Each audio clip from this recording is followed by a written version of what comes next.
Holmes set a hearing for Wednesday to discuss terms of Abrego Garcia's release and ordered federal authorities to produce him for the event. She held out little hope that Abrego Garcia would actually be free, however, noting that immigration authorities were likely to detain him upon release because he is alleged to be in the United States without permission.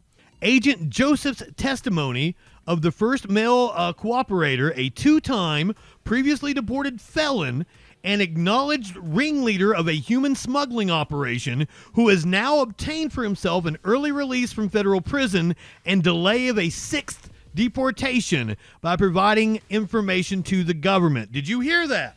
The Trump administration has made a deal with an actual human smuggler to release him from prison and not deport him, just to cover up that they deported an innocent man. Congrats, right-wingers.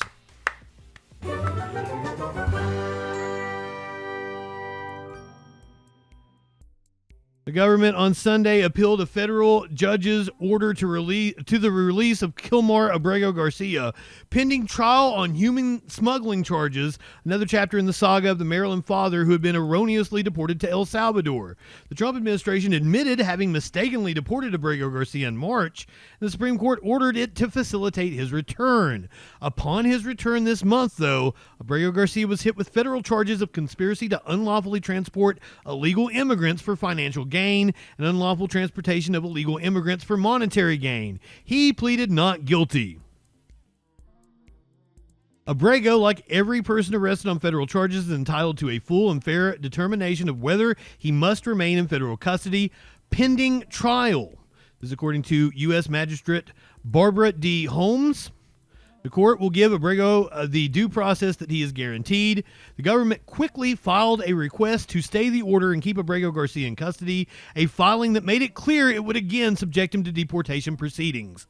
The government argued that a stay or pause would allow the court to conduct a meaningful review of custody ahead of the judge's ruling on a separate court filing. He will remain in custody pending deportation of Judge Holmes's release order. That's worded clunkily. He will remain in custody pending deportation, and Judge Holmes's release order would not immediately release him to the community under any circumstance, Justice Department lawyers said in a request for a stay on Sunday. In concluding Abrego Garcia should be released pending trial with certain conditions, Holmes faulted the government for its language surrounding the case and indicated he has been so far denied ordinary due process that might come to any defendant. She noted that government lawyers have used the terms human smuggling and human trafficking interchangeably, though the former refers to helping someone willfully enter a country, while the latter refers to bringing someone to a country against their will. She also noted that the government accused Abrego Garcia of being involved in transporting a minor as part of the alleged smuggling without solid and specific evidence of such. Holmes set a hearing for Wednesday to discuss terms of Abrego Garcia's release and ordered federal authorities to produce him for the event. She held out little hope that Abrego Garcia would actually be free, however, noting that immigration authorities were likely to detain him upon release because he is alleged to be in the United States without permission. Either Abrego will remain in the custody of the Attorney General or her designee pending trial if detained under the Bail Reform Act, or he will likely remain in U.S. Immigration and Customs Enforcement custody, subject to anticipated removal proceedings that are outside the jurisdiction of this court. That suggests that the court's determination of the detention issue is little more than an academic exercise. Boy, did NBC News leave out one of the most important parts. Allow me to pull up the court documents. When I tell you what this government has decided to do, you guys aren't going to flip out.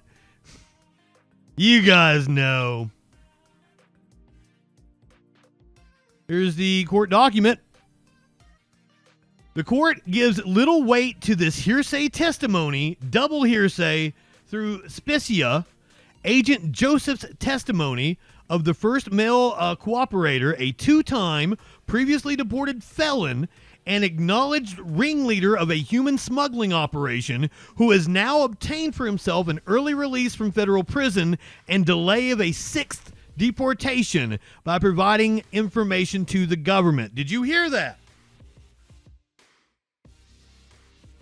The Trump administration offered a man convicted of actual human smuggling his release from prison in order to testify against Abrego Garcia, a completely innocent man, as far as we can tell.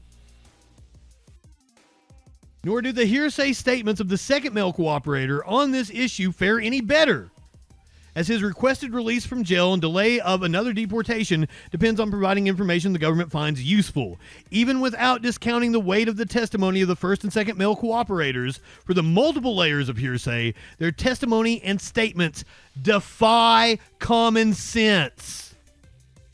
Both male cooperators stated that, other than 3 or 4 trips total without his children, Abrego typically took his children with him during the alleged smuggling trips from Maryland to Houston. That's how they're saying a minor was involved. This was a 2,900-mile round trip, as often as 3 or 4 times per week. The sheer number of hours that would be required to maintain this schedule, which would consistently be more than 120 hours per week of driving time, approach physical impossibility.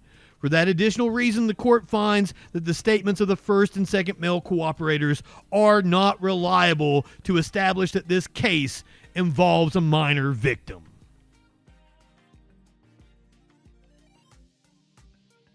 The Trump administration has made a deal with an actual human smuggler to release him from prison and not deport him,